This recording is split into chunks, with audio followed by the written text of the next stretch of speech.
माता की।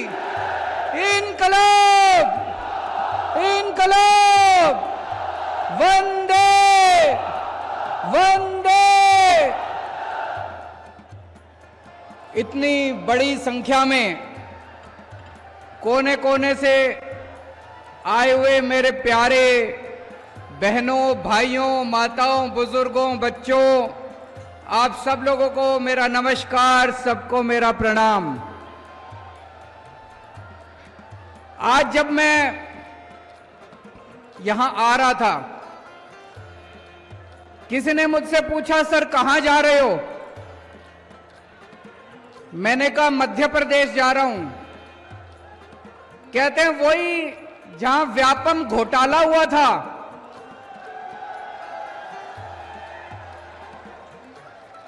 सोचो, इन नेताओं ने, इन पार्टियों ने मध्य प्रदेश का क्या बदनाम कर दिया। मध्य प्रदेश के लोग मेहनती लोग हैं, मध्य प्रदेश के लोग ईमानदार लोग हैं, मध्य प्रदेश के लोग देशभक्त लोग हैं। लेकिन आप जब पूरे देश के अंदर मध्य प्रदेश की चर्चा होती है तो लोग कहते हैं वही राज्य जहां पे व्यापम घोटाला हुआ था।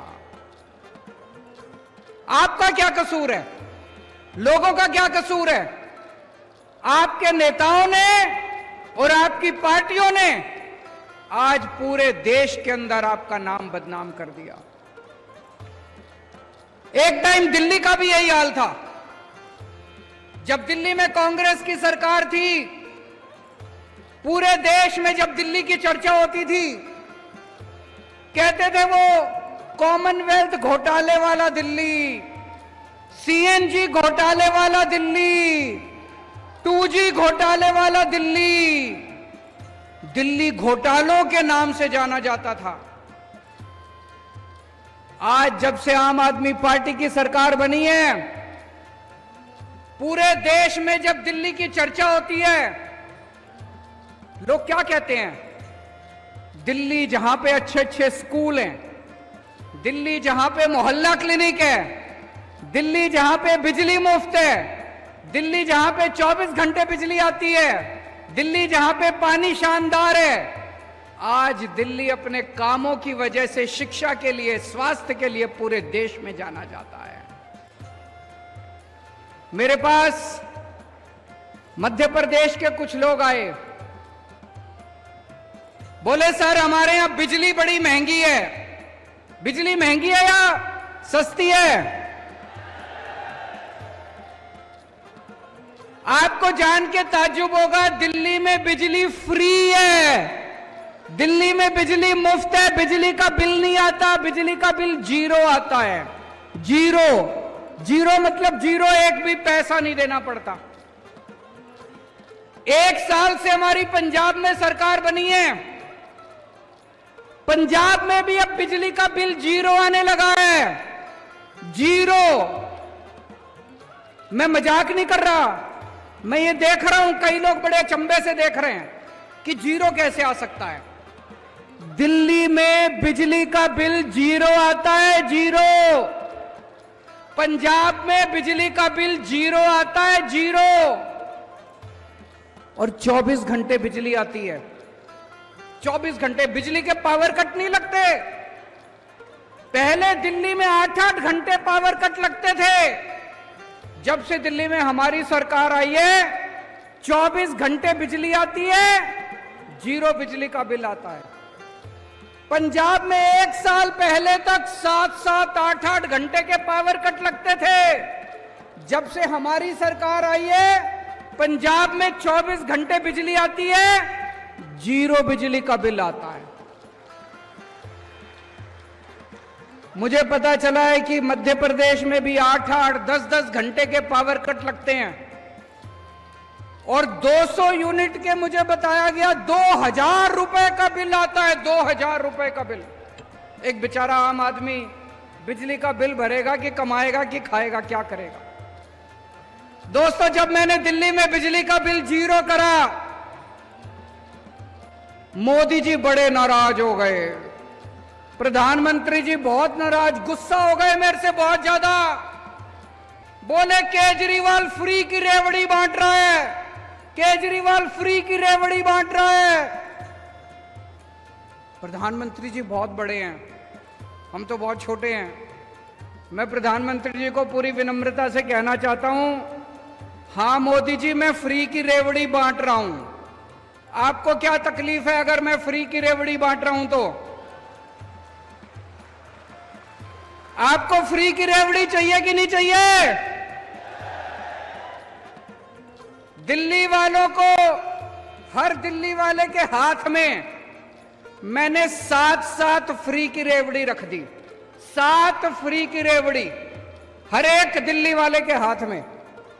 पहली रेवड़ी, हर दिल्ली वाले की बिजली मुफ्त कर दी मैंने, 24 घंटे बिजली फ्री कर दी, 24 घंटे बिजली आती है, मुफ्त बिजली आती है। पहली फ्री की रेवड़ी। दूसरी फ्री की रेवड़ी, पूरे दिल्ली में शानदार स्कूल बना दिए, इतने अच्छे अच्छे स्कूल, इतने अच्छे अच्छे स्कूल बच्चों के पढ़ाई लिखाई के लिए। गरीबों के बच्चे, अमीरों के बच्चे एक साथ पढ़ते हैं अब, एक ही डेस्क पे। जज का बेटा, आईएएस अफसर का बेटा और रिक्शे वाले का बेटा एक ही डेस्क पे बैठ के एक साथ पढ़ते हैं दिल्ली के अंदर। सबके बच्चों के लिए मैंने शिक्षा मुफ्त कर दी, पूरी शिक्षा मुफ्त, शानदार स्कूल बना दिए पूरी दिल्ली में। ये दूसरी रेवड़ी। तीसरी रेवड़ी, सबका इलाज मुफ्त कर दिया, सबका, बच्चा, बूढ़ा, जवान, औरत, आदमी, ब्राह्मण, बनिया, इस जात का, उस जात का, इस धर्म का, उस धर्म का, अमीर गरीब, शानदार सरकारी अस्पताल बना दिए, जगह जगह मोहल्ला क्लिनिक खोल दिए, सबका इलाज मुफ्त कर दिया। ये तीसरी रेवड़ी। चौथी रेवड़ी, सबका पानी मुफ्त कर दिया, साफ पानी, और पानी का बिल नहीं आता, पानी का बिल 0 आता है। पांचवी रेवड़ी, बसों के अंदर महिलाओं का सफर फ्री कर दिया। किसी भी बस में, चाहे सरकारी हो चाहे प्राइवेट हो, किसी भी बस में महिला चढ़ जाए उसके पैसे नहीं लगते, फ्री में चलती है महिलाएं। छठी रेवड़ी, हर एक घर के बुजुर्गों को फ्री में तीर्थ यात्रा करा के लाता हूं।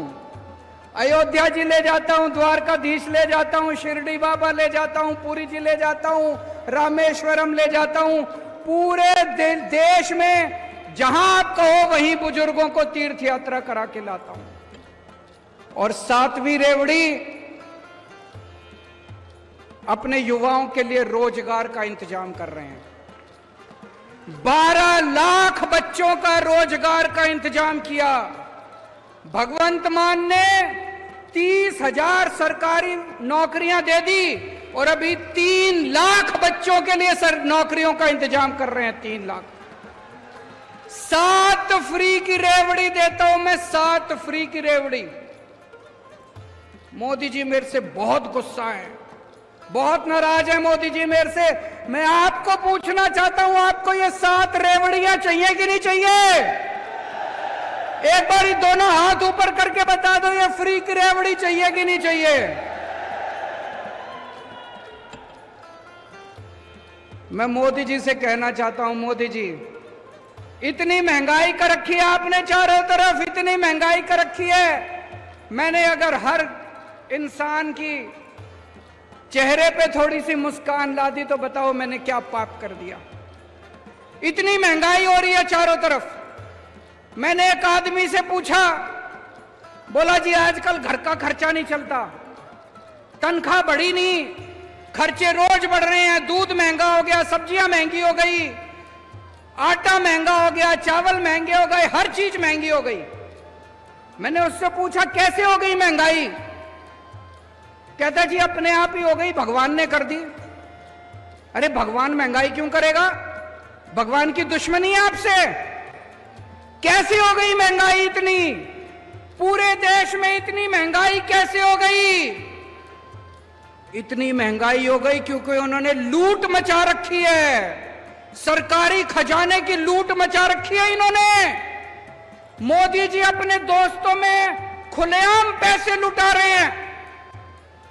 उनके एक दोस्त ने बैंक से 34,000 करोड़ रुपए का लोन लिया। बंबई का एक आदमी है, मोदी जी का दोस्त है, 34,000 करोड़ का लोन लिया। मोदी जी ने सारा लोन माफ कर दिया,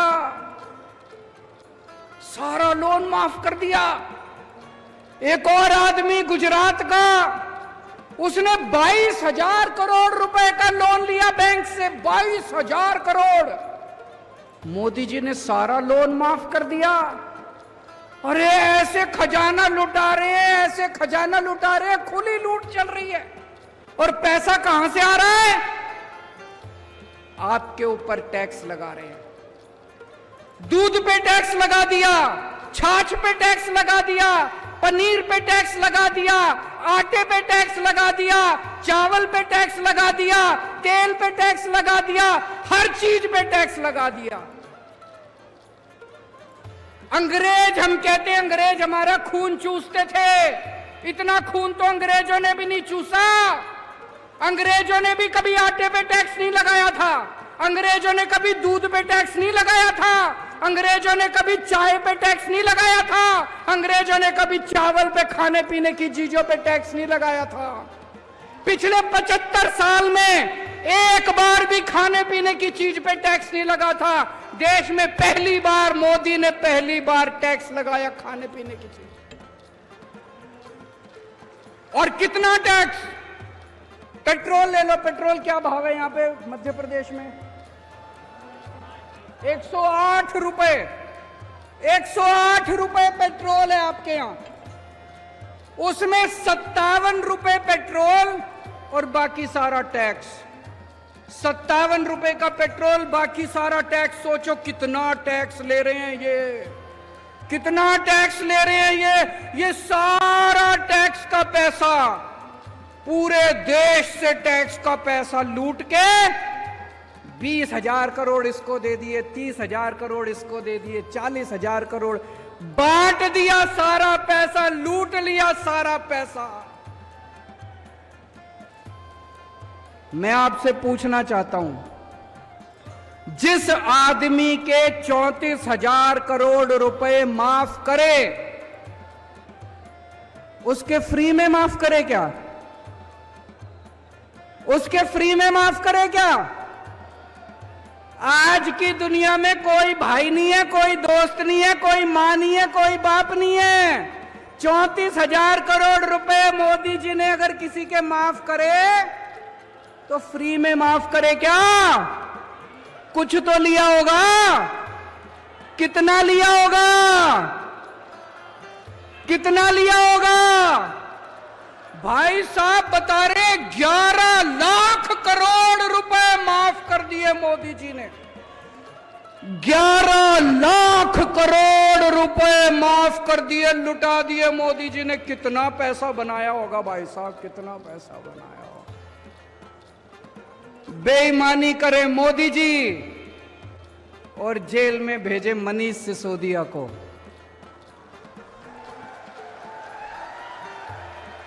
बताओ मनीष सिसोदिया का क्या कसूर है? एक बेचारा टीचर का बेटा गरीबों के बच्चों को पढ़ाने चला था। मनीष सिसोदिया ने पूरी दिल्ली में जगह जगह स्कूल बनवाए, गरीबों के बच्चों के लिए स्कूल बनवाए। सवेरे 6 बजे उठता था और स्कूलों में चला जाता था। मनीष सिसोदिया आज जेल में और बेईमानी करने वाले खुलेआम घूम रहे हैं। दोस्तों 10 साल में इन लोगों ने बेड़ा गर्क कर दिया देश का। 10 सालों के अंदर नोटबंदी करी इन्होंने। मैं पूछना चाहता हूं आपसे, किसका फायदा हुआ नोटबंदी से? कह रहे थे भ्रष्टाचार दूर होगा, भ्रष्टाचार दूर हुआ। कह रहे थे आतंकवाद दूर होगा, आतंकवाद दूर हुआ। कोई फायदा नहीं हुआ, कोई फायदा नहीं हुआ। भाई साहब अगर आज पढ़ी लिखी सरकार होती किसी हालत में नोटबंदी ना करती, बिल्कुल नोटबंदी ना करती। मैंने एक इंटरव्यू देखा था प्रधानमंत्री जी का, उनसे पूछा, प्रधानमंत्री जी आप कितने पढ़े हो? बोले मैं बस गांव के स्कूल में गया हूं, मैं कॉलेज नहीं गया। मैंने उनका एक भाषण सुना था प्रधानमंत्री जी का, उस भाषण में कह रहे थे मैं बस गांव के स्कूल में गया हूं, मैं कहीं कॉलेज वॉलेज की पढ़ाई नहीं करी। मैं आपसे पूछना चाहता हूं, क्या आज आधुनिक 21वीं सदी के भारत के प्रधानमंत्री को पढ़ा लिखा होना चाहिए कि नहीं होना चाहिए? मैं आपको एक कहानी सुनाना चाहता हूं।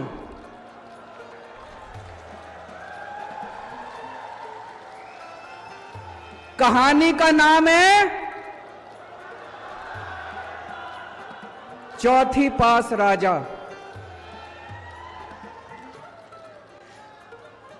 यह कहानी ये दिखाती है कि अगर किसी देश का राजा अनपढ़ हो, अगर किसी देश का राजा भ्रष्ट हो, अगर किसी देश का राजा अहंकारी हो, तो एक महान देश भी कैसे डूब जाता है।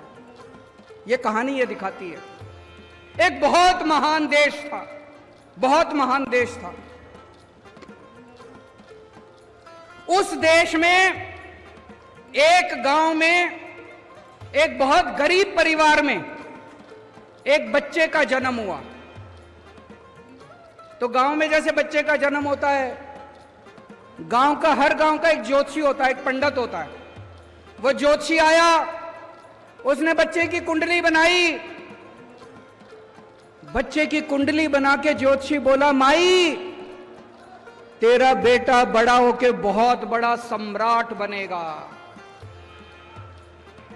मां बोली, मैं तो एक बहुत गरीब औरत हूं, मेरा बेटा सम्राट कैसे बनेगा? ज्योतिषी बोला, नहीं माई, इसके बच्चे की कुंडली में लिखा है। बच्चा धीरे धीरे बड़ा होने लगा, उसे गांव के स्कूल में भर्ती करा दिया। बच्चे का पढ़ने लिखने में मन नहीं लगता था। किसी तरह से मुश्किल से उसने चौथी पास करी। मां ने स्कूल से नाम कटा दिया, बोला थोड़ी कमाई करके लाएगा, घर का खर्चा चलेगा। घर के पास एक रेलवे स्टेशन था। रेलवे स्टेशन पे बच्चा जाके चाय बेचने लगा।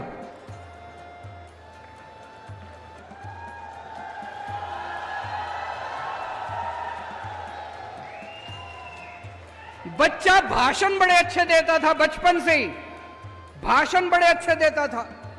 एक बार भाषण देना शुरू करता और जो बंद ही नहीं होता, गांव के लड़कों को इकट्ठा कर लेता और भाषण देना चालू करता।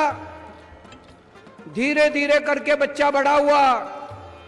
ज्योतिषी ने कहा था, कुंडली में लिखा था, बच्चा उस महान देश का राजा बन गया बड़ा होकर। अब बच्चा राजा तो बन गया, उस चौथी पास राजा को कुछ भी ना आए, पढ़ना लिखना आता नहीं था, समझ थी नहीं। अफसर आते थे, जो मर्जी फाइल पे साइन करा के ले जाते थे अफसर, जो मर्जी फाइल पे। अफसर उसको अंग्रेजी में बोलते, उसको समझ नहीं आता। जो मर्जी फाइल पे राजा साइन कर देता, अफसरों की ऐश हो गई।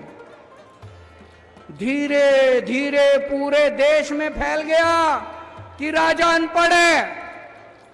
राजा को बड़ा चिंता होने लगी कि लोग तो मेरा मजाक उड़ाते हैं। राजा ने जुगाड़ करके कहीं से एक फर्जी डिग्री का इंतजाम कर लिया, एमए की डिग्री। राजा बोला मैं एमए हूं। अब जनता हंसने लगी। जनता को तो पता था असलियत क्या है, जनता को तो पता था राजा की डिग्री फर्जी है। दोस्तों, धीरे धीरे लोग उसके पास आते और उसे बेवकूफ बना के जो मर्जी करके चले जाते। एक दिन कुछ लोग आए, बोले महाराज नोटबंदी कर दो, आप जैसा इतना बड़ा राजा ही नोटबंदी कर सकता है। नोटबंदी करने से भ्रष्टाचार दूर हो जाएगा, आतंकवाद दूर हो जाएगा। राजा को समझ तो थी नहीं, लोगों ने चढ़ा दिया, राजा भी चढ़ गया, राजा ने नोटबंदी कर दी। और भाई साहब वो पूरे देश के अंदर लोग लाइनों में खड़े हो गए, बैंकों के आगे लंबी लंबी लाइनें लग गई, इतने लोग मारे गए और वो महान देश 20 साल पीछे चला गया, 20 साल पीछे चला गया, महान देश 20 साल पीछे। एक दिन उस राज्य के अंदर, उस देश के अंदर बहुत बड़ी महामारी आई, उस महामारी में कई लोग मारे गए। एक आदमी ने आके राजा को कहा, महाराज पूरे देश के लोगों को बोलो कि ताली और चम्मच बजाएंगे, ताली और चम्मच से। अब राजा को समझ तो थी नहीं, पढ़ा लिखा था नहीं, अनपढ़ था, पूरे देश से उसने ताली और चम्मच बजवा दिए। लोग मरते रहे, लोग बहुत ऑक्सीजन की कमी से लोग मरते रहे दोस्तों। धीरे धीरे उस राजा के दोस्तों ने लूटमार मचा दी। राजा ने किसी को 10,000 करोड़ दे दिए, किसी को 20,000 करोड़ दे दिए। पूरे देश में महंगाई फैल गई, बेरोजगारी फैल गई, बलात्कार होने लगे, चारों तरफ हाहाकार मच गया। ऊपर सारे देवता देख रहे थे, आसमान में सारे देवता इकट्ठे हुए और सारे देवता मिलके शिवजी महाराज के पास गए। बोले महाराज कुछ करो, पृथ्वी पे घोर अन्याय हो रहा है, घोर पाप हो रहा है, कुछ करो। महाराज ने आंखें बंद करके ध्यान किया और शिवजी महाराज ने उस महान देश के हर आदमी के अंदर आके ऐसी भावना डाली कि अगली बार जब चुनाव हुआ, अपने आप लोगों का बटन उसके बटन पे नहीं गया, दूसरा बटन दब गया लोगों का और वो राजा हार गया उस चुनाव के अंदर। और मैंने सुना है कि आजकल वो राजा दोबारा उसी स्टेशन पे जाके चाय बेच रहा है। दोस्तों वक्त बड़ा बलवान है, वक्त बड़ा बलवान है, वक्त से डरना चाहिए। और अंत में मैं आप लोगों को यही कहना चाहता हूं, जैसे दिल्ली के लोगों ने बीजेपी और कांग्रेस को उखाड़ के फेंका, जैसे पंजाब के लोगों ने बीजेपी कांग्रेस अकाली दल को उखाड़ के फेंका, एक मौका आप लोग आम आदमी पार्टी को देके देखो। मैं आपको कहना चाहता हूं, आप इस मामा को भी भूल जाओगे और मामा के सारे इन चेले चपाटों को भी भूल जाओगे। भारत माता की